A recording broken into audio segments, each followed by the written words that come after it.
జీవన స్రవంతిలో కన్నీటిలోయలో ఆదరణా కరముతో తాక్యావు. జీవన స్రవంతిలో కన్నీటిలోయలో ఆదరణా కరముతో తాక్యావు. నా జీవన రాగమైన యేసయ్యా,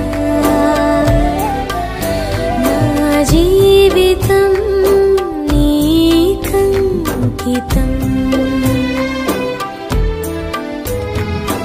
నా జీవన రాగమైన యేసయ్యా,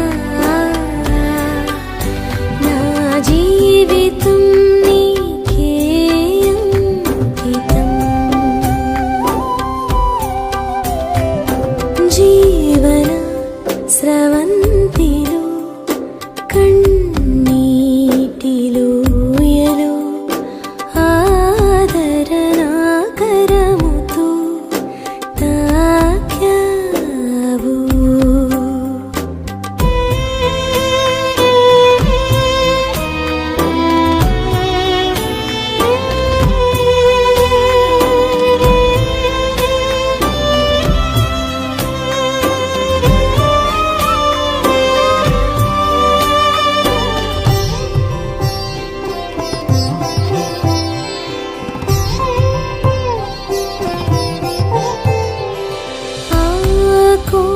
కోరులోయను ఆనందలోయగా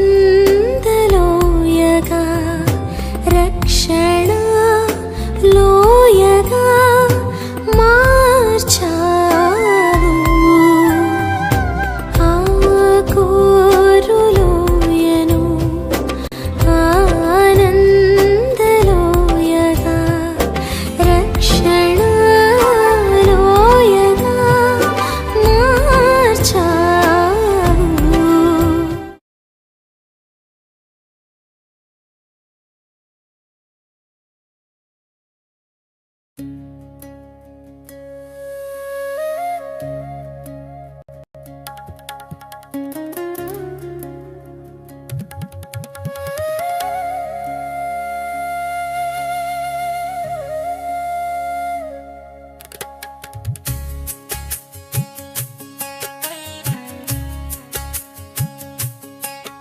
ఎవరయ్యా నీలాంటి గొప్ప దేవుడు? ఎవరయ్యా నీలా ప్రేమించేవాడు? ఎవరు ప్రభువా నిన్ను మించిన సాత్వికుడు? ఎవరు దేవా నిన్ను పోలిన సర్వోన్నతుడు?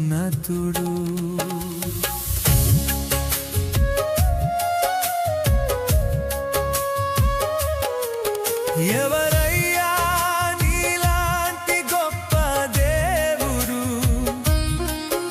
ఎవరయ్యా నీలా ప్రేమించేవాడు? ఎవరు ప్రభువా నిన్ను మించిన సాత్వికుడు? ఎవరు దేవా నిన్ను పోలిన సర్వోన్నతుడు?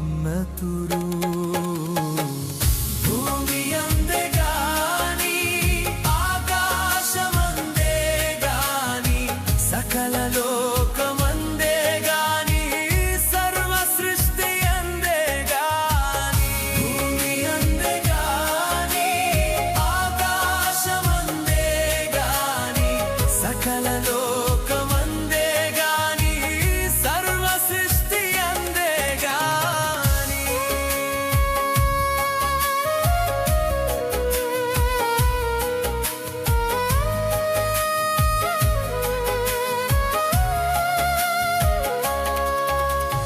మాటతో సృష్టిని కలిగించినావు, నేలమంటితో మనిషిని నిర్మించావు. రాజులకు రాజు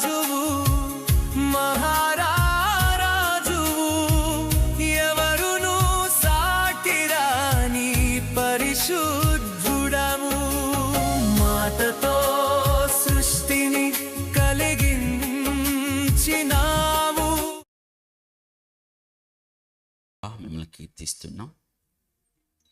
ఈ సాయంత్రం వేళ మీ పాద సన్నిధికి మమ్మల్ని నడిపించారు.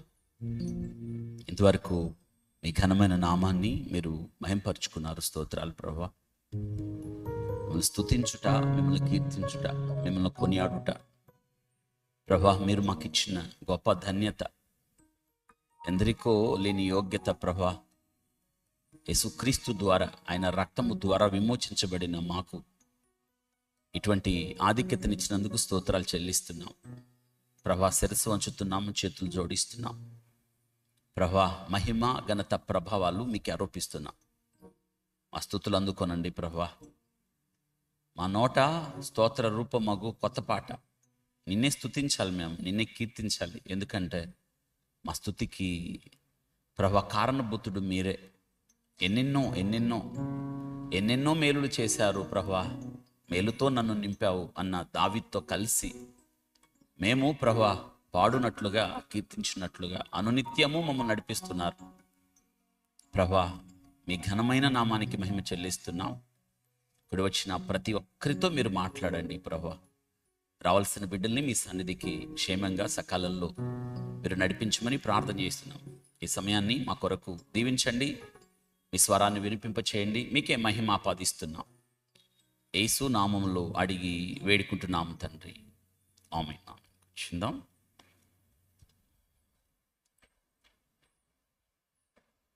క్రీస్తునందు ప్రియ దేవుని బిడ్డలందరికీ యేసు క్రీస్తు వారి శ్రేష్టమైన నామంలో అందరికీ వందనాలు తెలియజేస్తున్నాను.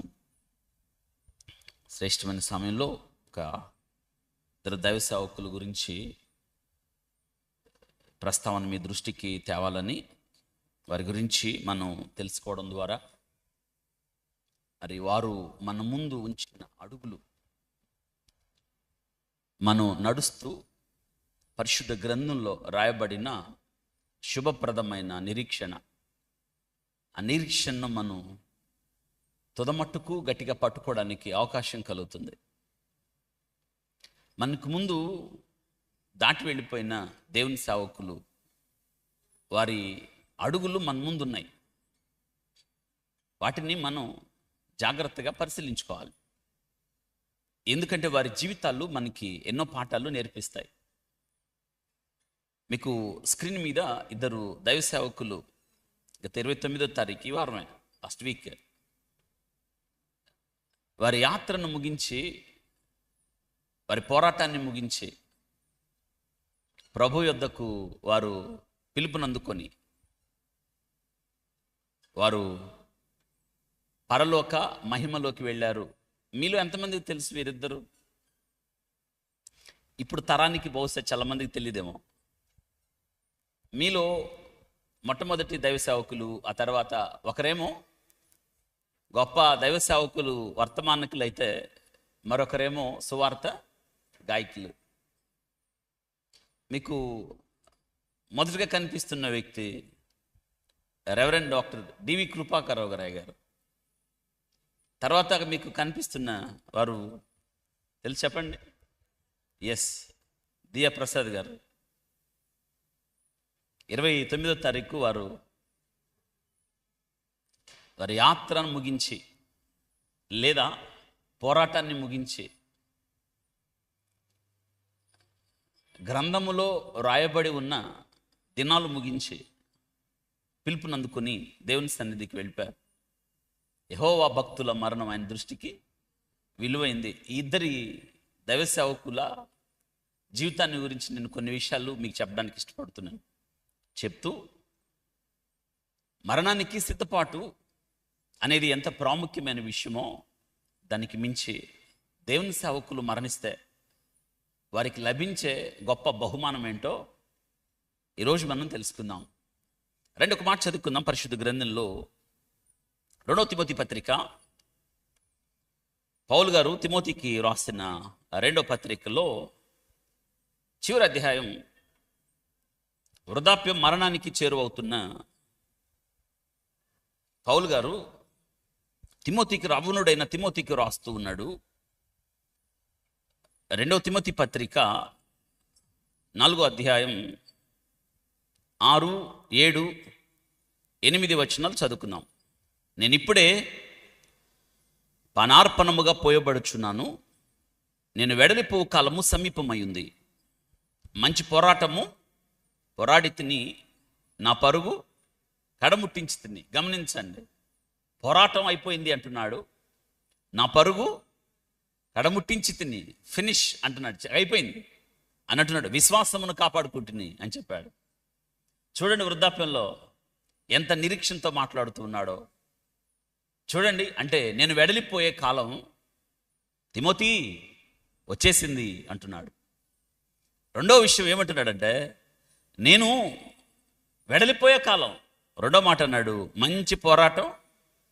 ఆ పోరాటానికి, అవును, క్రైస్తవ విశ్వాస జీవితంలో ఒక విశ్వాసిగా, దేవుని నమ్మిన బిడ్డలుగా మీకు పోరాటాలు ఉన్నాయి అనుకుంటున్నాం కదా. మరి అలాంటప్పుడు దైవ సేవకులకి ఎన్ని పోరాటాలు ఉంటాయో మీరు ఎప్పుడని తెలుసా? మీరు ఎప్పుడన్నా ఆలోచించారా?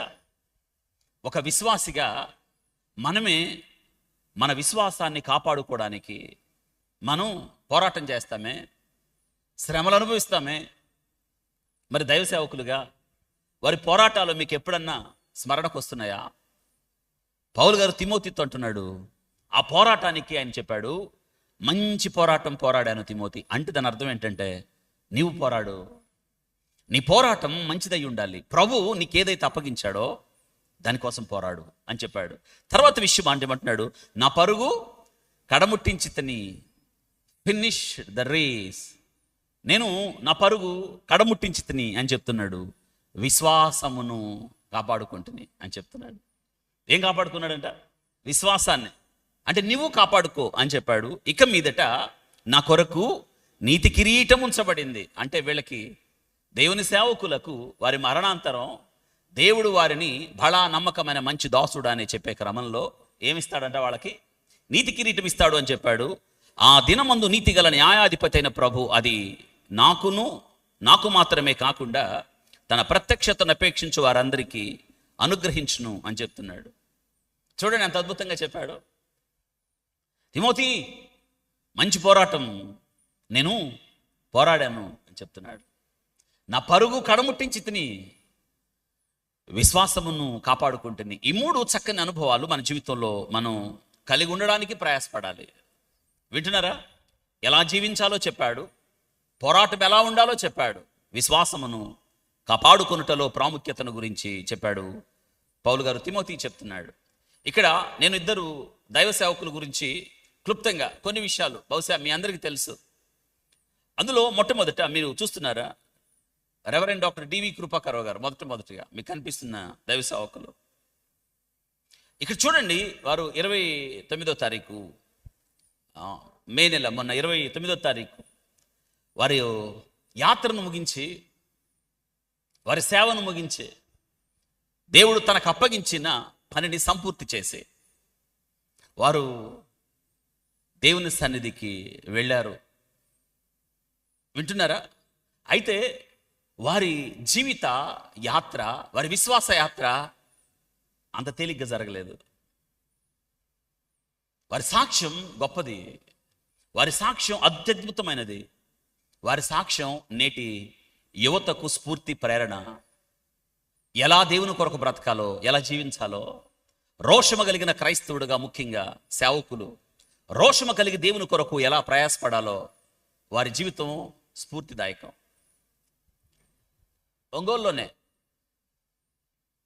ఒంగోలులో వారు సేవ, దాదాపు వారి ద్వారా 104 సంఘాలు దేవుడు తెలుగు రాష్ట్రాలు, 2 తెలుగు రాష్ట్రాల్లోనే కాకుండా చాలా ప్రాంతాల్లో వారి ద్వారా విస్తృతమైన పరిచర్య దేవుడు జరిగించాడు.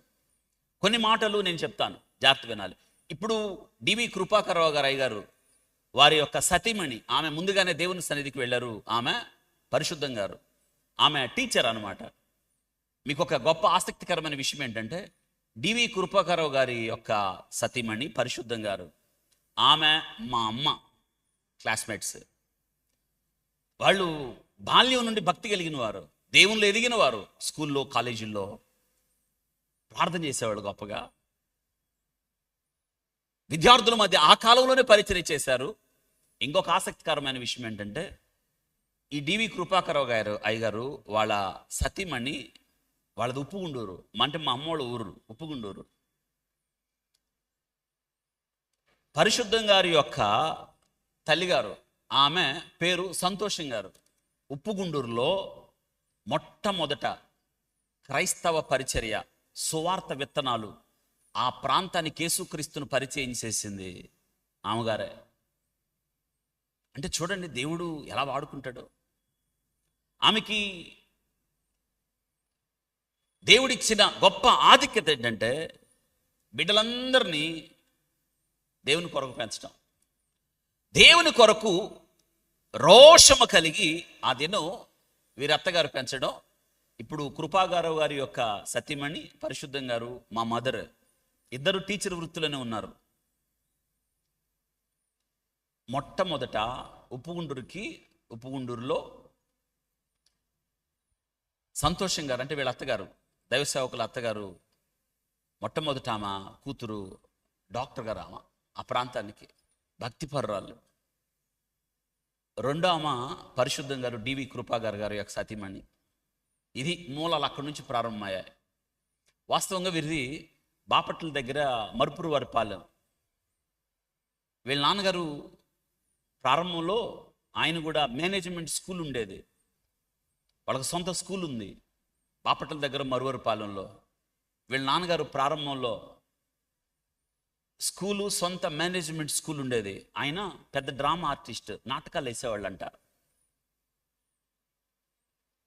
అయితే వీళ్ళ నాన్నగారికి ఆ టైంలో నాటకాలు వేసి వచ్చే టైంలో చాలా దెయ్యాలు పట్టినాయి అంట. ఆ టైంలో చాలా దెయ్యాలు పట్టేటప్పటికి ఆ దెయ్యాలు వదలట్లేదంట. ఆ దెయ్యాలు ఆ కాలంలో ఇంకా ఎక్కువ పీడించబడుతుంటే, అప్పుడు మీకు తెలుసు స్ట్రాట్పురంలో మీటింగ్స్ జరుగుతాయి కదా, ఇప్పుడు లేరు ఆ తాతయ్య, దేవసాయం తాతయ్య.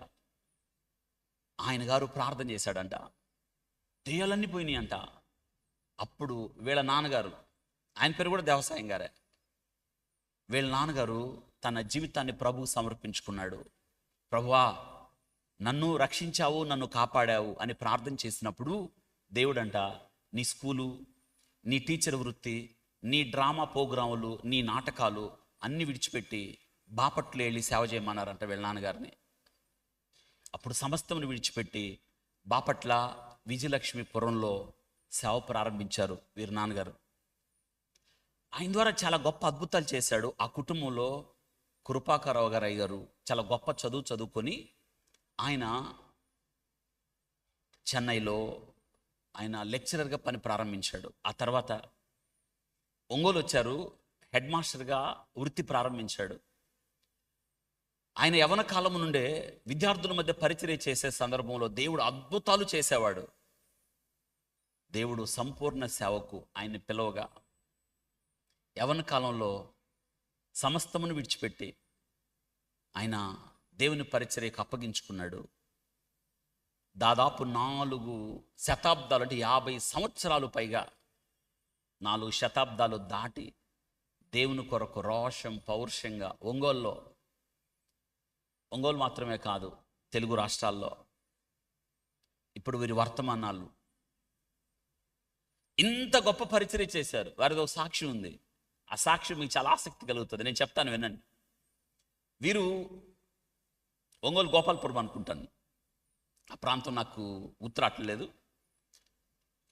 చర్చి కట్టడం ప్రారంభించిన తర్వాత ఆ పక్కనోళ్ళు ఈయన గారి మీద కేసు పెట్టేశారు. ఇదిగో చర్చి కడుతున్నారు, ఇక్కడ చర్చి కట్టడానికి వీలు లేదు అని కేసు పెడితే కోర్టు నుంచి ఇంజెక్షన్ ఆర్డర్ తెచ్చారు. కోర్టు నుంచి ఇంజెక్షన్ ఆర్డర్ తెచ్చారు, చర్చి ఆపేశారు. ఆ టైంలో ఆయన గారు రాసిన ప్రార్థన, ఈ మాటలు ఒకానొక సందర్భంలో నేను ఆయన గారు కలుసుకున్నప్పుడు ఈ మాటలు చెప్పినప్పుడు నాకు ఎంతో సంతోషమైంది. ప్రభువా, ఎప్పుడు ఈ పదాలు వాడేవాడు, దిక్కులేనివాడిని కదా ప్రభువా, నేను ఇదంతా నువ్విచ్చిందేగా, నాకేముంది, నువ్వు తప్ప అని ప్రార్థన చేశారంట. ఆయన ప్రార్థన చేసి ఆ సందర్భంలో ఆర్డీఓ గారిని కలవడానికి వెళ్ళారు. అయ్యా, అది చర్చి కట్టడానికి పర్మిషన్ తీసుకున్నాము అని ఆర్డీఓ గారిని కలవడానికి వెళ్తే ఆ సమయంలో ఆర్డీఓ గారు వీళ్ళకి అపాయింట్మెంట్ ఇచ్చి ఇంటికి వెళ్ళారు. వెళ్ళి ఆయన కిందకి దిగొచ్చి కూర్చోండి, అవును అక్కడ చర్చి కట్టడానికి వీల్లేదంట కదా, నీవు ఇల్లు కడతాను అని పర్మిషన్ తీసుకొని అక్కడ చర్చి కడతాను అంటే దానికి పర్మిషన్ లేదంట కదా అని ఆర్డీఓ గారు ఆయనకి పెట్టిన పిటిషన్ బట్టి ఈయన గారిని ప్రశ్న అడిగారంట దైవ సేవకుల్ని. ప్రశ్న అనగానే కాదయ్యా ఇదిగోని డాక్యుమెంటేషన్ చూపించారు. అందులో చర్చి నిర్మాణం నిమిత్తం కొనుగోలు చేసిన భూమి అని ఉంది, మేము చర్చి కొరకు ఇదిగో డాక్యుమెంటేషన్ అని ఆయన చూపించే క్రమంలో అందులో ఈయన గారి మీద రాసిన అభియోగాలన్నీ కూడా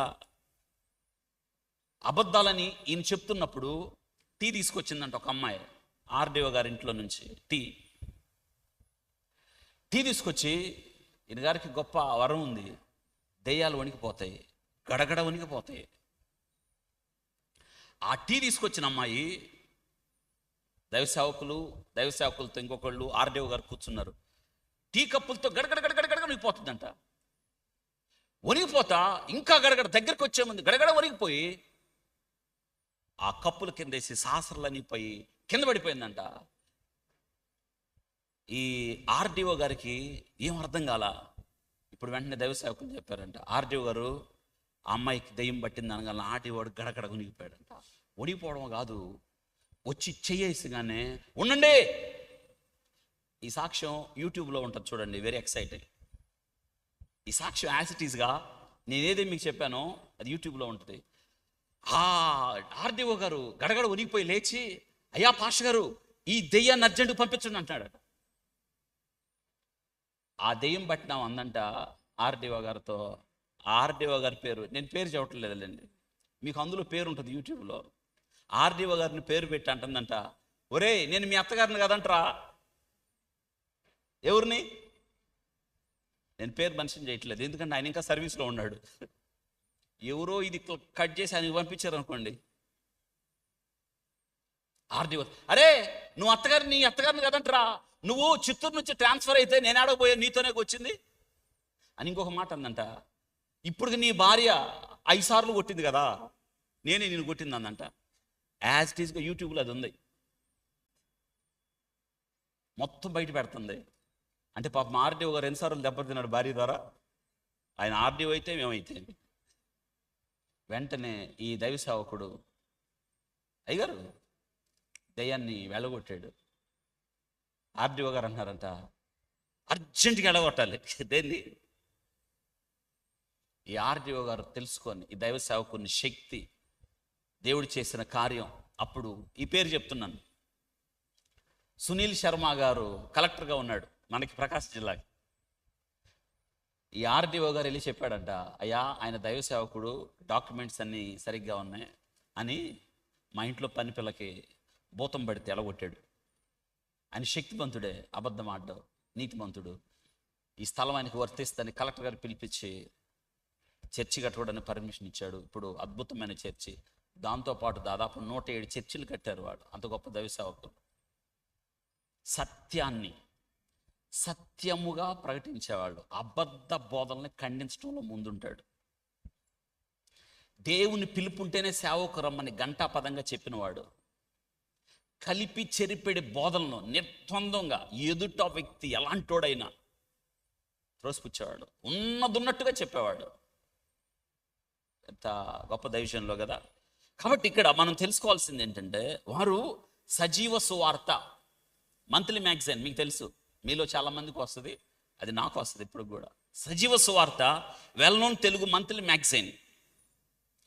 చాలా ఛానల్స్, లోకల్ రీజన్ ఛానల్స్లో రక్షణ, తర్వాత చాలా ఛానల్స్లో వీరి వర్తమానాలు ఇప్పుడు కూడా వస్తూ ఉన్నాయి.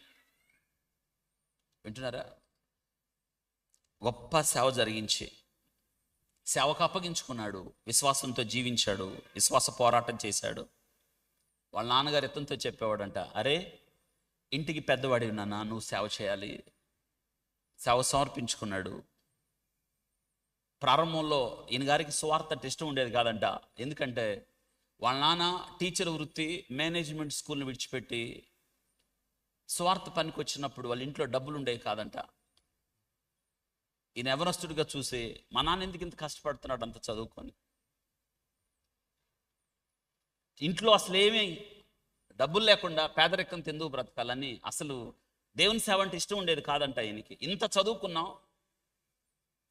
చదువున్న జ్ఞానవంతులు ఉద్యోగం చేసి సంపాదించాలి కదా అనే దృక్పథం ఉండేదంట ప్రారంభంలో. ఆ తర్వాత దేవుని పిలుపుని అందుకొని సువార్తకు లోబడి, పరిచర్యకు లోబడి, పరిచర్యను స్వీకరించి ఆయన చేసిన పోరాటం. గొప్ప దైవజనుడు. ఎంత గొప్ప దైవజనులు అంటే 107 సంఘాలు. అవును, ఆయన గారు ఒక మాట అనేవాడు, దేవుడు పిలిచాడు, అన్ని సమకూరుస్తాడు. అద్భుతం. ప్రార్థనతోనే సాధించాలి, ప్రార్థనతోనే జయం పొందాలి అంటాడు. వింటున్నారా? వీరికన్నా ముందు వారి సతీమణి ప్రభు పిలుపునందుకొని వెళ్ళిపోయారు. మీరు ఉప్పుగుంటూరు వెళ్తూ ఉంటే జస్ట్ ఎంట్రన్స్లో ఊరికి వెళ్తుంటే, ఇప్పుడు బైపాస్లోకి వెళ్తే మీకు కనిపించదు. ఇదివరకు బస్సులో వెళ్తే హ్యాపీ ల్యాండ్స్ అని కనిపిస్తాయి మీకు, చుట్టూ ప్రహరీ. వీరిదే ఉప్పుగుండూరు. వీరు గొప్ప పరిచర్య చేశారు. ఆ తర్వాత ఉప్పుగుండూరులో ప్రతి స్ట్రీట్లో, ప్రతి వీధిలో స్వార్థ పని జరిగించాడు మా నాన్న. పెట్రోమాక్స్ లైట్ వెలిగించాడు. చాలా సందర్భాల్లో వీరిని కలుసుకున్నాను. Almost 3 months back last time అయ్యగారు నాకు కాల్ చేశారు. ఒక వర్తమానం విని చాలా సంతోషించారు. సమయం అయిపోయింది. దేవుడు తన సేవకుణ్ణి విశ్రాంతినివ్వడానికి పిలిచాడు.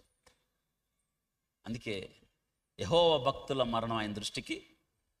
వీరిని చూసి చాలా నేర్చుకోవాలి, చాలా నేర్చుకోవాలి మనందరం. ఆయన దీనత్వం, ఆయన సాత్వికం, మనుషుల వైపు కాకుండా దేవుని వైపు చూడడం, స్వఘనతను కొరగపోవడం. నేను వారి గురించి ఇంకా తెలుసుకుందామని నేను చాలా సెర్చ్ చేయడం మొదలుపెట్టాను. ఇప్పుడు నేను ఇవన్నీ మీకు చెప్పడానికి కొంత మట్టుకు తెలుసు నాకు.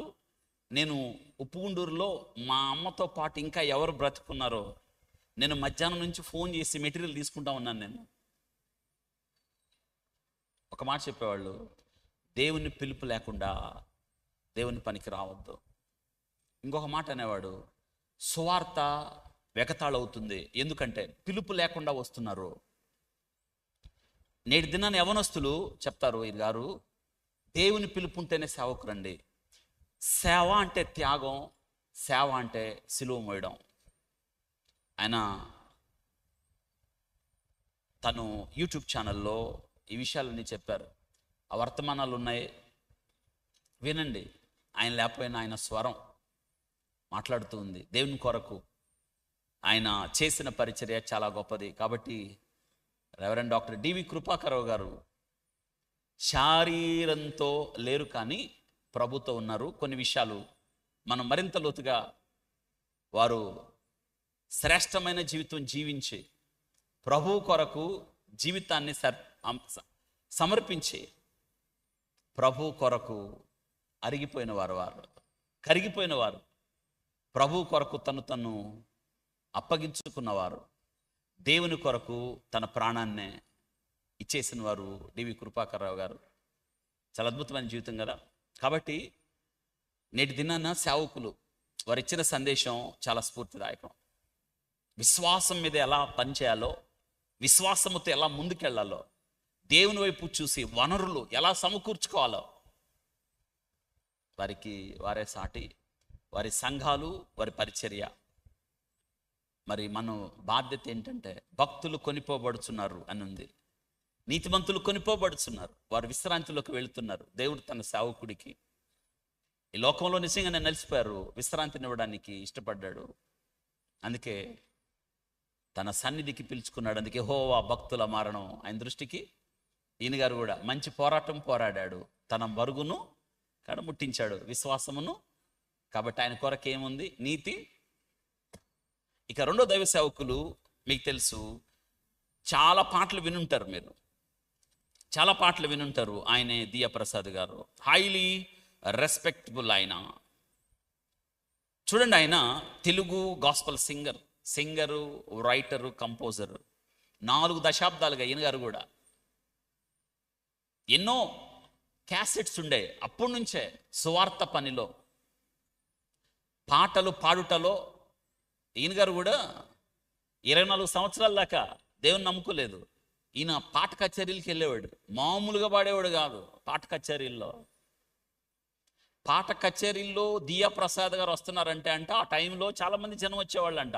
పాట కచేరీ అనగానే అడిగేవాళ్ళంట, దియా ప్రసాద్ గారు వస్తున్నారా అని. అప్పుడప్పుడు చర్చికి వెళ్ళేవాడు. చర్చిలో ఈయన బాగా పాటలు పాడతాడు అంటే పాస్టర్ గారు, ఏమయ్యా ప్రసాదు ఓ పాట పాడంటే పాడేవాడు కాదంట. ఎందుకు తెలుసా? ఆడ ఆర్కెస్ట్రా ఉండదు కాబట్టి. పైగా ఈయన అనేవాడంట, ఏంది చర్చిలో పాడేది, నేను కచేరీలో పాడి నా ఘనత ఏంటి, నా గొప్పతనం ఏంటి, ఈ చర్చిలో నేను పాటలు పాడాలని తప్పించుకొని ఉండేవాడంట. అసలు పాడేవాడు కాదట చర్చిలో. 24వ ఏట చర్చికి వెళ్ళేవాడు అప్పుడప్పుడు. కానీ చర్చిలో ఎక్కువసేపు వాక్యం చెప్తుంటే ఆయన బయటికి వెళ్ళి టీ తాగొచ్చి బయట తిరిగి మళ్ళీ వచ్చేవాళ్ళంట, కాన్కేసి వెళ్ళిపోయేవాళ్ళంట. ఇది 24వ ఏట. వారికి తీవ్రమైన జ్వరం వచ్చింది. గుంటూరు జనరల్ హాస్పిటల్లో చేర్చారు. జ్వరం తగ్గట్లా. నెల రోజులు అయిపోయింది, జ్వరం తగ్గట్లా. ఇంటికి పంపించేశారు. ఇన్ని పడుకోబెట్టారు. ఇంట్లో వాళ్ళ అమ్మ నాన్న మాట్లాడుకుంటున్నారంట. అతనికి ఏంటో రేపు తేలిపోయిద్ది, ఆ పిల్లోడు బతుకుతాడా లేదా అని వాళ్ళ అమ్మ వాళ్ళ నాన్నతో మాట్లాడటం విన్నాడంట. అంతే, గుండెలు అవిసిపోయినాయి. ఓపిక లేదు. ఇప్పుడు ఆయనకి చర్చికి వెళ్ళాలనిపించింది, వాక్యం వినాలనిపించింది. ఓపిక తెచ్చుకొని ఇంకొకటి సహాయంతో చర్చికి వెళ్ళారు. ఆ చర్చిలో దేవుడు మాట్లాడాడు. తన జీవితంలో మొదటిసారి వాక్యం విన్నాడు. ఆ సమయంలో ఆయనకి 24 సంవత్సరాల వయసు.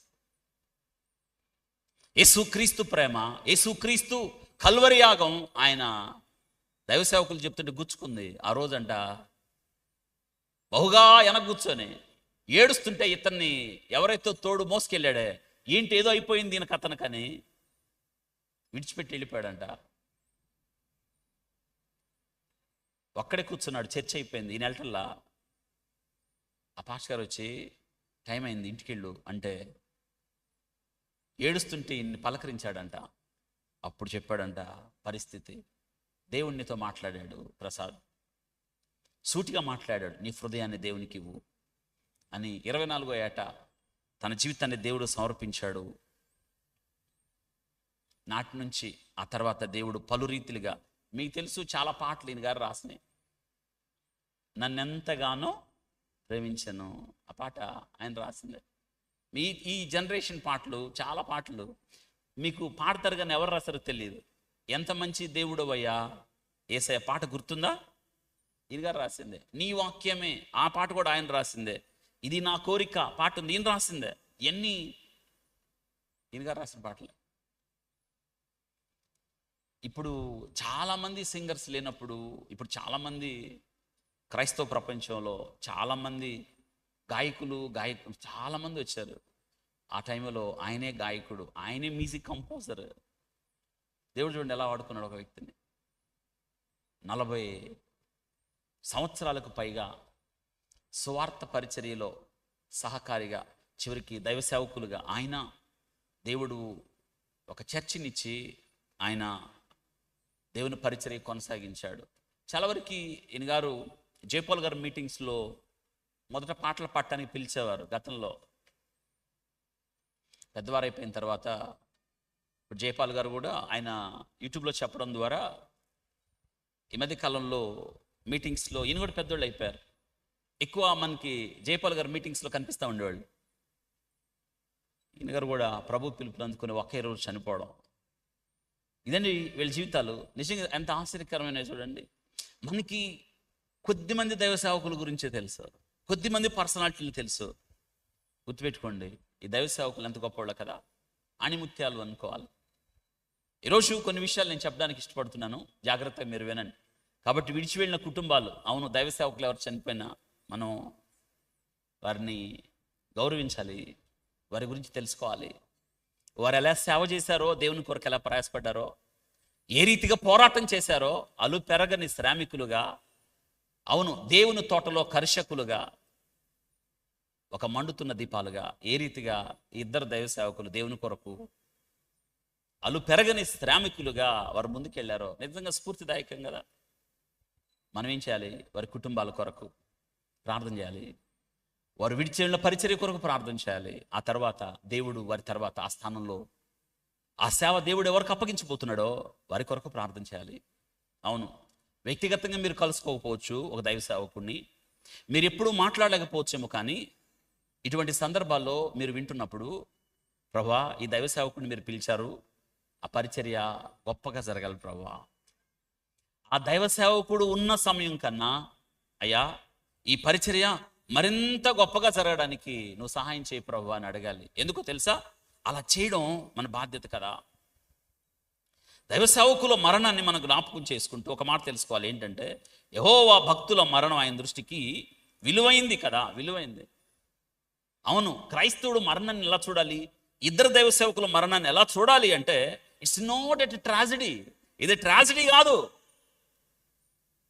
దీన్ని ట్రాజడీగా చూడకూడదు. విక్టోరియస్ లైఫ్ ట్రాజడీ కాదు, దుఃఖకరం కాదు, ఇట్స్ ట్రయంఫ్, విజయోత్సవం. వారి ప్రయాసలు మాని, ఆహా ఎంత పోరాటం చేసి ఉంటారు మీరు. 40 సంవత్సరాలు పైన ఒక దైవ సేవకుడు ఏమనుకుంటున్నారు? దైవ సేవకుడు అంట పరిచర్య ఏంటి ఏమనుకుంటున్నారు? ఎంత ప్రయాస తెలుసా, ఎంత బాధ్యత తెలుసా, ఎన్ని నిందలు, ఎన్ని అవమానాలు, ఎన్ని తిరస్కారాలు. పరిచర్య ఏంటి ఏమనుకుంటున్నారు? కరిగిపోవడం, సిలువెత్తుకున్నాడు మాటలా. అద్భుతం కదా. ప్రెషియస్ ట్రాన్సిషన్ అంటారు. అంటే వారు భూమి మీద నుండి శరీరమును విడిచిన తర్వాత ఎవరితో ఉండడానికి వెళ్ళారు? దేవునితో. అవును కదా, అవును. ఈ శరీరముతో ఉన్నంత కాలం దేవునికి దూరముగా ఉన్నామని ఎరిగి ఈ శరీరమును విడిచిపెట్టిన తర్వాత ఎక్కడికి?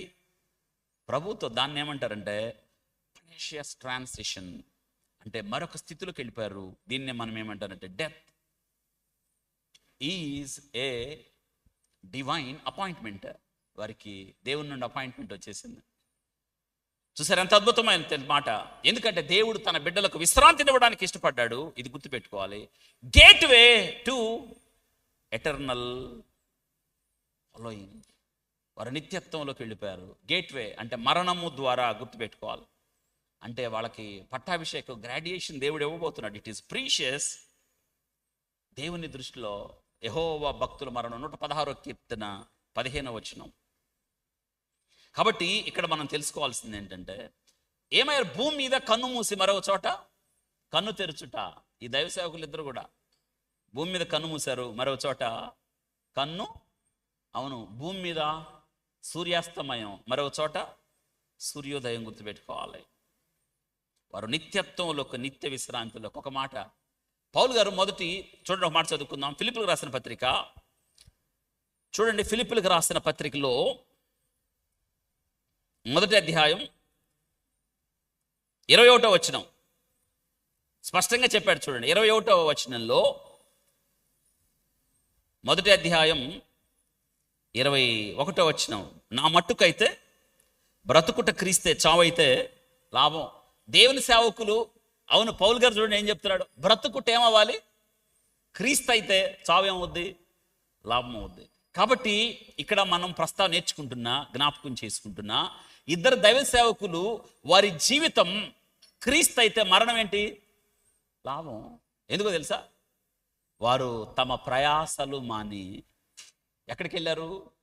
అవును కదా, చెప్పండి. తమ ప్రయాసలు, అవును, ప్రకటన గ్రంథం 14వ అధ్యాయం 13వ వచనం, ఇప్పటి నుండి ప్రభునందు మృతునందు మృతులు ధన్యులు అనే అందులో ఒక మాట ఉంటుంది.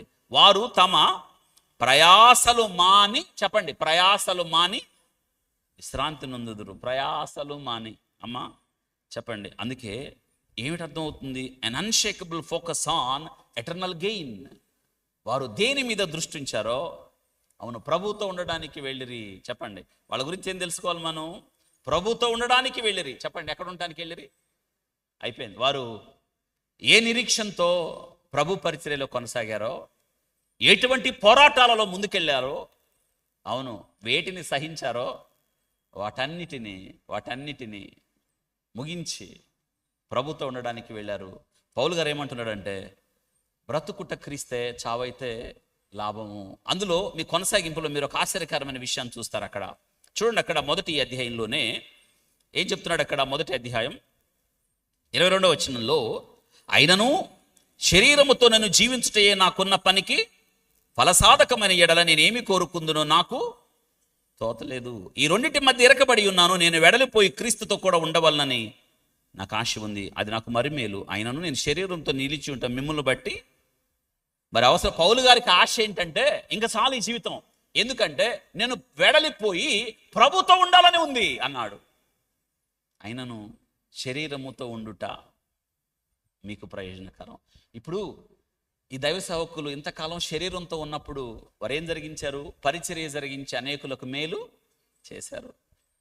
అంటే శరీరముతో ఉంటే మనకు మేలు, మనకు ఆశీర్వాదకరం, మనకు ప్రయోజనకరం. ఎందుకంటే ఒక దైవ సేవకుడు శరీరంతో ఉంటే వాక్యం చెప్తాడు కదా, మనకు బోధిస్తాడు కదా, దారి చూపిస్తాడు కదా, మనల్ని వెలిగిస్తాడు కదా, మనకు పరలోకం శ్రేష్టమైన సంపదను మనకు అనుగ్రహించేటట్టు చేస్తాడు కదా, దేవునితో సంబంధాన్ని ఎలా కట్టుకోవాలో చెప్తాడు కదా, మార్గం చూపిస్తాడు కదా, వెలుగునిస్తాడు కదా. అదే దైవ సేవకుడు శరీరంతో ఉంటే, లేకపోతే పౌలు గారు అంటున్నాడు వెడలిపోయి, అంటే ఆయనకు ఒక నిశ్చయత ఉంది. ఏంటంటే నేను వెడలిపోతే ఎవరితో ఉంటాను? క్రీస్తుతో. అయినను శరీరముతో ఉంటే మీకు ప్రయోజనం. ఎంత బాగా చెప్తున్నాడు ఈ దైవ సేవకులు. వారి నిరీక్షణ ఎంత గొప్పదో కదా. కాబట్టి ఇక్కడ మనం మరణించిన తర్వాత పౌలు గారు ఒక మాట అన్నాడు, నేను మంచి పోరాటము పోరాడి తిని నా పరుగు ఏం చేశాను? కడముట్టించి తిని విశ్వాసమును. ఆ నీతి గల న్యాయాధిపతి నాకేమిస్తాడు అంటున్నాడు? కిరీటం. పరిశుద్ధ గ్రంథంలో మొత్తం దేవుడిచ్చే కిరీటాలు మొత్తం 5 ఉన్నాయి. ఎన్ని కిరీటాలు? 5 కిరీటాలు. ఇప్పుడు 5 కిరీటాలు అంటే నేర్చుకోవాలి. ఇప్పుడు దైవ సేవకులు దేవుడి కిరీటాలు ఇవ్వబోతున్నాడు. వాళ్ళ పౌలు గారు అంటున్నాడు, నాకే కాదు, ఆయన ప్రత్యక్షతను అపేక్షించు అందరికీ. ఇప్పుడు మీకేమొచ్చిందో మీరే నిర్ణయించుకోవాలి. మీరు ఇంతకేం కోరుకుంటున్నారు? కిరీటం కావాలని కోరుకుంటున్నారా? రండి, అందులో కిరీటాలు ఉన్నాయి అని చెప్తున్నాడు.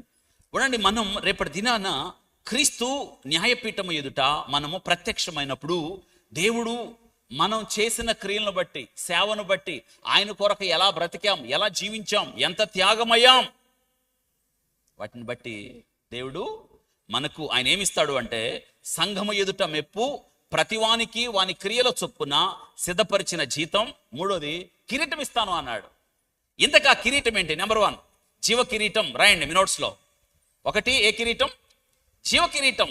అది ఎవరికి ఇస్తాడో యాకోబు పత్రిక 1వ అధ్యాయం 12వ వచనం రాయండి. మొట్టమొదటి జీవ కిరీటం, ద క్రౌన్ ఆఫ్ లైఫ్. యాకోబు పత్రిక 1వ అధ్యాయం 12వ వచనం. యాకోబు పత్రిక 1వ అధ్యాయం. ఇది ఎవరికి ఇస్తాడో చూడండి. శోధన సహించువాడు ధన్యుడు, అతడు శోధనకు నిలిచిన వాడై తన్ను ప్రేమించు వారికి వాగ్దానము చేసిన జీవ కిరీటము పొందును. శోధనలు శ్రమలు సహించాలి, అలా జయించేవానికి కిరీటం వస్తుంది అని చెప్పాడు. అంటే దేవుణ్ణి ప్రేమించే వారికి, శ్రమలు సహించే వారికి, నమ్మకంగా ఉన్నవారికి. అమ్మా, దేవుణ్ణి ప్రేమించే వారికి, శ్రమలు సహించే వారికి, నమ్మకంగా ఈ 3 ఉన్నాయా? శ్రమల్లో నమ్మకంగా, కష్టాల్లో నమ్మకంగా, బాధల్లో నమ్మకంగా, నిందల్లో నమ్మకంగా, అవమానాల్లో నమ్మకంగా దేవుని కొరకు బ్రతుకుతున్నారా? నెంబర్ 1 ఇందులో చక్కగా చెప్పాడు, దేవుణ్ణి ప్రేమించే వారికి. నిజంగా నువ్వు ప్రేమిస్తే, శ్రమలు సహిస్తే, చివరిదాకా నమ్మకంగా ఉంటే దేవుడు నీకేమిస్తాడు? జీవ కిరీటం. కాబట్టి జీవ కిరీటము. ఏ కిరీటం మీరు పొందాలి అంటే శ్రమలలో, శోధనలో, ఇరుకుల్లో, ఇబ్బందుల్లో, బాధల్లో దేవుని కొరకు ఎలా బ్రతకాలి? నమ్మకముగా బ్రతకాలి. 3 విషయాలు రాయండి అందులో. దేవుణ్ణి ప్రేమించే వారికి, శ్రమలు సహించే వారికి, నమ్మకంగా ఉన్నవారికి. అందరు చెప్పాల మాటలో. 1 దేవుణ్ణి ప్రేమించే వారికి, శ్రమలు సహించే వారికి, 3వది నమ్మకముగా ఉన్నవారికి. ఏ కిరీటం వస్తుంది? జీవ కిరీటం. నెంబర్ 2 మహిమ కిరీటం. మహిమ కిరీటం ఇదే కాపర్ల కిరీటం. అమ్మా, దేవుని సేవకులకి ఇచ్చే కిరీటం ఇదే, మహిమ కిరీటం. మహిమ చూడండి ఎవరికి ఇస్తాడో చూడండి. ఈ మహిమ కిరీటం 1 పేతురు పత్రిక 5వ అధ్యాయం 2 నుండి 4 వచనాలు చదువుకుందామా? ఈ కిరీటం ఎవరికి వచ్చిందో చూడండి. మహిమ కిరీటము. 1 పేతురు పత్రిక. పేతురు గారు చక్కగా చెప్పాడు ఇందులో. ఆ కిరీటం ఎవరికి వస్తుందో మనం చూడాలి ఇక్కడ. 1 పేతురు పత్రికలో 5వ అధ్యాయం 2 నుండి 4 వచనాలు చదువుతున్నాను చూడండి. 2 నుండి 4 వచనాలు. బలిమి చేత కాక దేవుని చిత్త ప్రకారం ఇష్టపూర్వకముగాను దుర్లాపేక్షతో కాక సిద్ధ మనసుతోను మీ మధ్యనున్న దేవుని మందకు పై విచారణ చేయొచ్చు. దానిని కాయుడు మీకు అప్పగించబడిన వారు ప్రభువులై ఉన్నట్టుగా మందకు మాదిరిగా. ప్రభువులుగా ఉండొద్దు, ఎలా ఉండండి? మందకు మాదిరిగా. ప్రధాన కాపరి అంటే ప్రభువారు ప్రత్యక్షమైనప్పుడు మీరు వాడబారని మహిమ కిరీటము. ఏ కిరీటం అంటే ఇది ఎవరికి ఇచ్చేది? దైవ సేవకులకి ఇచ్చేది. చెప్పండి, ఎవరికి ఇచ్చేది? దేవుని సేవకులు. ఎవరు కష్టపడతారో, మందని ఎలా కాస్తారో, అనేక ఆత్మలు సంపాదించి సంఘంలో చేరుస్తారో, మందకు ప్రభువులు ఉండకూడదు. ఎలా ఉండాలి? ఉంది కదా, మాదిరిగా. మాదిరి అంటే దేవుని సేవకులకి ఇచ్చే కిరీటం. అద్భుతం కదా. ఇప్పుడు మనం ప్రస్తావించిన దైవ సేవకులకి ఈ కిరీటమే, మహిమ కిరీటం దేవుడు ఇస్తాడు. కాబట్టి ఇక్కడ ఏం నమ్మకమైన విధేయులై దేవుని పిలుపు గల సేవకులకి రాయండి. మహిమ కిరీటం ఎవరికి ఇవ్వబడుతుంది? రాయండి మీ నోట్స్లో. మహిమ కిరీటం ఎవరికి ఇవ్వబడుతుంది? నమ్మకమైన, రాస్తున్నారా? నమ్మకమైన విధేయులైన దేవుని పిలుపు గల కాపరులకు. నమ్మకమైన విధేయులైన దేవుని పిలుపు గల కాపరులకు దేవుడు ఇద్దరికి వాళ్ళది ఇస్తారు. శాశ్వతమైంది, వాడబారినది అనమాట. చెప్పండి, శాశ్వతమైంది, ఇది వాడబారింది. 2 కిరీటాలు అయిపోయినాయి. నెంబర్ 3 అతిశయ కిరీటం. ఏ కిరీటం? అతిశయ కిరీటం. రాయండి. 3వ కిరీటం పేరు ఏం పేరు? అతిశయ కిరీటం. చెప్పాలి అందరూ, చదవండి. ఏంటి 3వ కిరీటం పేరు? ఏం పేరు? అతిశయ కిరీటం. 1 తెస్సలోని పత్రిక 2వ అధ్యాయం 19 నుండి 20 వచనాలు. ఇది ఎవరికి వస్తుందో చూడండి. 2వ తెస్సలోని పత్రిక, 1 తెస్సలోని పత్రిక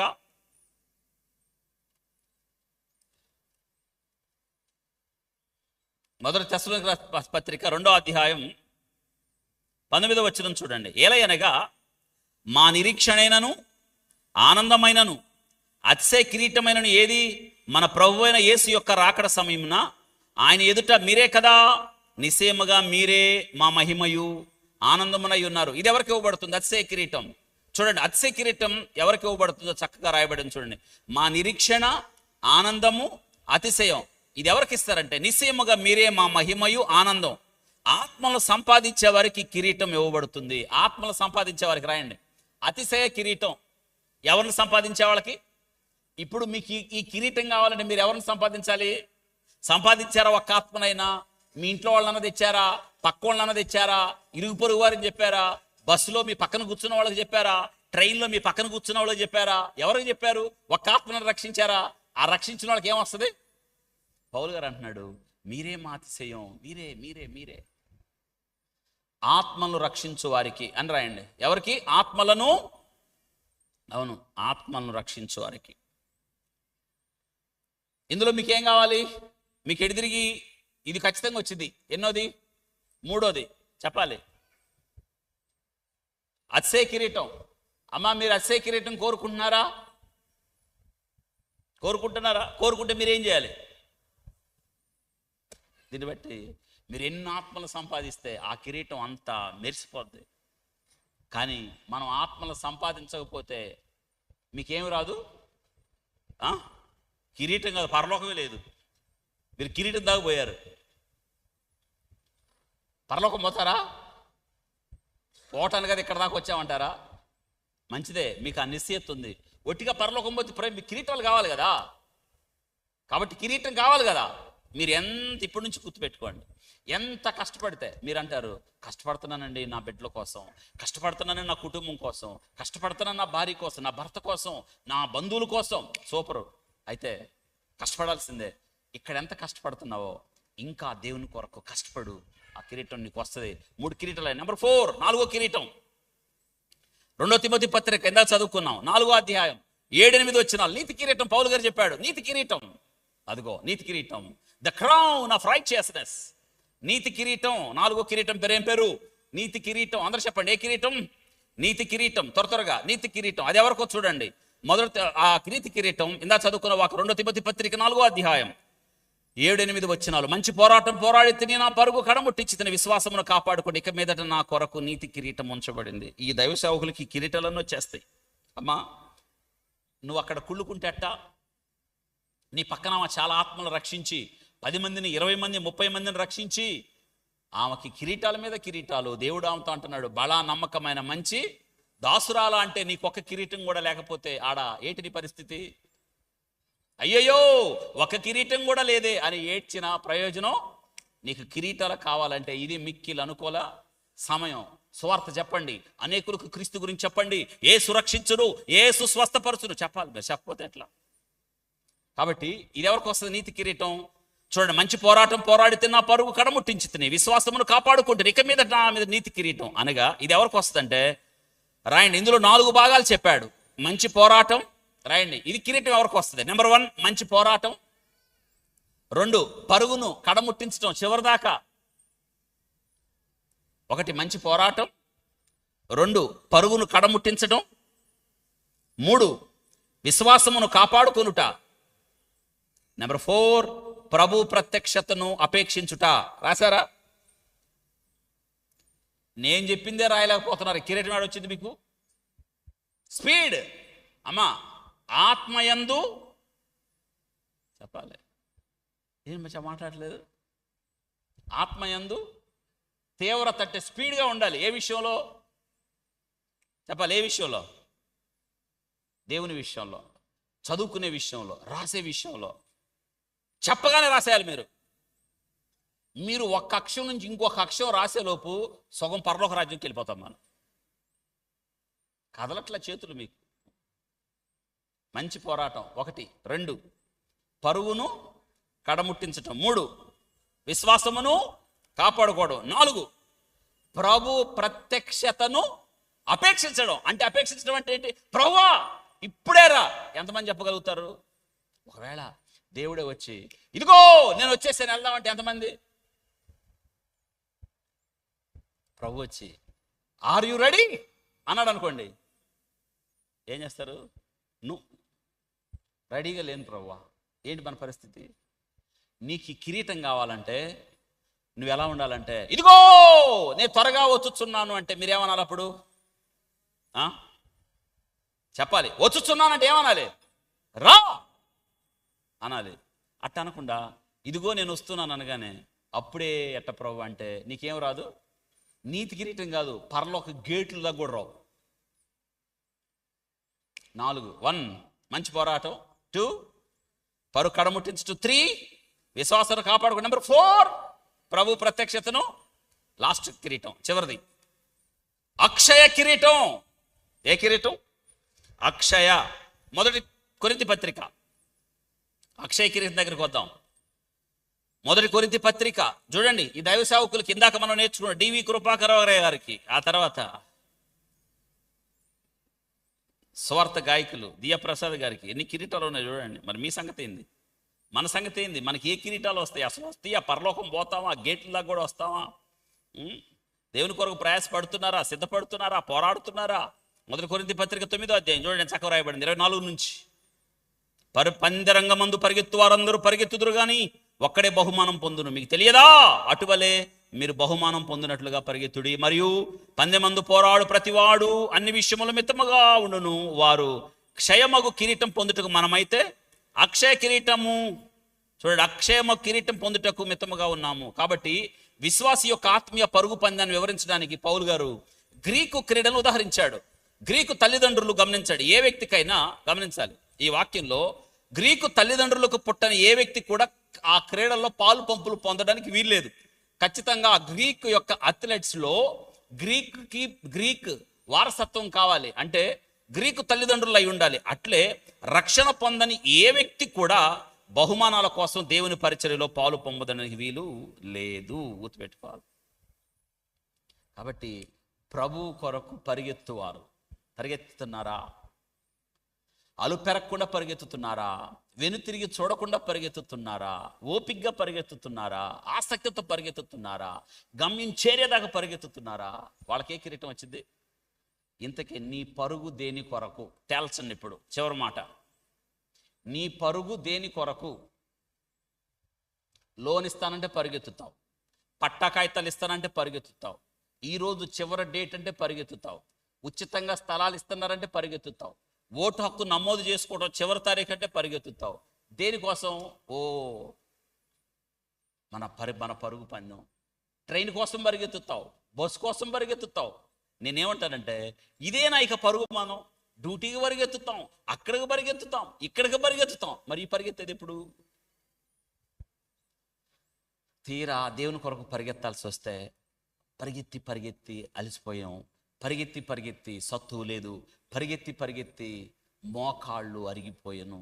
చివరికి దేవుని కొరకు పరిగెత్తాల్సి వచ్చేటప్పటికల్లా పరిగెత్తకుండా అరిగిపోయిన కాళ్ళతో, అరిగిపోయిన నడుములతో, చేతులకు 2 కర్రలతో నడవలేకుండా ఎవరి మీదో ఆధారపడి నిన్ను మోసుకొచ్చి నిన్ను కుర్చీలో కూర్చోబెడితే నీకు చెప్పే వాక్యం ఎక్కక నీకు నిద్ర వచ్చి నిద్రపోయిన నిన్ను మళ్ళీ మోసుకెళ్తే నీకు శవానికి తేడా ఏముంది?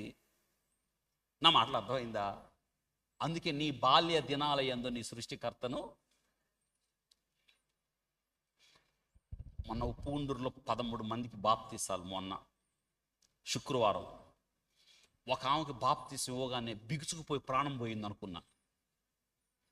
90 ఏళ్ళు ఎంత నేను అనుకున్నా, పోయింది అనుకున్నా. విషయం ఏంటంటే పోతే పోయింది. ఎవడన్నా వీడియో తీసి ఫోటో పెడితే నా మీద బలంతానం వచ్చేసి డాక్టర్ గారు చంపేశాడని ఫోటోలు పేపర్లో ఫుల్ అరెస్ట్ అయిపోయి ఉండేవాడిని.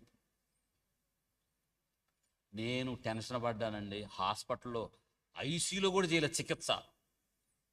తెలుసా, గట్టిగా గొంతు వదిలేసి గుండె నొత్తడం మొదలు పెడితే ఓ అంది. నేను అన్నాను, ముసలామా ఇప్పుడు దాకా ఏం చేస్తున్నామంటే ఆమె పోయిన ప్రాణం వచ్చి అంటుంది తీసుకుంటున్నాగా, తగ్గల పవర్. నేను ఆడిని అడిగా, ఈమె పాపములు ఒప్పుకున్నదా, బలవంతములు తెచ్చితిరా? పెద్ద టెన్షన్ వచ్చేసిందండి. ముంచి తిడతా ఇంతలో మనిషి ఎంత అయిపోయింది. ఆ వయసులో బాప్తీసమైంది. అక్షయ కిరీటం నువ్వు పొందాలంటే చెప్పండి, నువ్వు దేవుని కోసం ఏం చేయాలి? అందుకే యవ్వన కాలం దేవుణ్ణి నమ్ముకోవడానికి అద్భుతమైన time, the best time youth. అప్పుడు బాగా పరిగెత్తాడు యూత్. అందుకే యవ్వన కాలం మందు కాడి మోయట నరునికి. అమ్మ ఇక్కడ యవ్వన బెడ్లో వాయిదాలు వేయొద్దు, మీరు దేవుని కోసం పరిగెత్తే వయసు. కాబట్టి పరుగు పందెంలో నిజమే అద్భుతం. అక్షయ కిరీటం 5 కిరీటాలండి. ఇప్పుడు చెప్పండి, దేవుని సేవకులకి కిరీటాలన్నీ. మరి మీకు సంగతి ఏంది, మన సంగతి ఏంది? ఒక్క కిరీటం అన్న వచ్చిద్దా? నా డౌట్ ఏంటంటే కిరీటాల సంగతి పక్కన ఆ పరలోకం పోతామా? సిద్ధపడుతున్నారా? మీరు ఇంకా లోకాన్ని వెతుకుతున్నారా? దైవ సేవకుల కొరకు ప్రార్థన చేయండి, వాళ్ళ కుటుంబాల కొరకు ప్రార్థన చేయండి, వారి సేవ కొరకు ప్రార్థన చేయండి. ఈ కిరీటాలు నువ్వు పొందాలంటే ఏం చేయాలి? దేవుని కొరకు ప్రయాసపడ, నీతిగా యథార్థంగా చివరిదాకా నమ్మకంగా యోగ్యులుగా బ్రతకండి. లేచిన పడదాం, ప్రార్థన చేసి.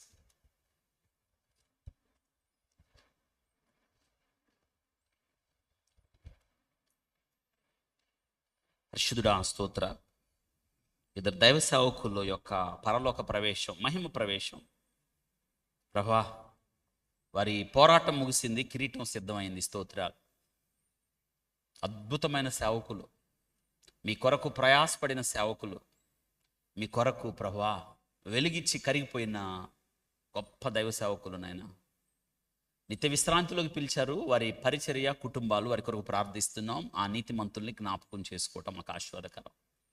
వారిని జ్ఞాపకం చేసుకుంటూ, వారి సేవను జ్ఞాపకం చేసుకుంటూ, వారు చేసిన పరిచర్యను ప్రభువా మేము తెలుసుకుంటూ మిమ్మల్ని స్తుతిస్తూ ప్రభువా వారు నడిచిన అడుగులు జ్ఞాపకం చేసుకుంటూ ఆ రీతిగా మేము కూడా బ్రతకడానికి, తీర్మానించుకోవడానికి సహాయం చేయండి. దైవ సేవకులు వారు విడిచిన కుటుంబాలను బట్టి కూడా స్తోత్రాలు. మీకేం మహిమ ప్రభా. వారి పరిచర్య అంతటి దీవించి ఆస్వాదించండి. ఇంకా మరింత బలంగా ప్రభా పరిచర్య జరిగే కృపను దయచేయండి. కుటుంబాలను ఓదార్చి ధైర్యపరచండి.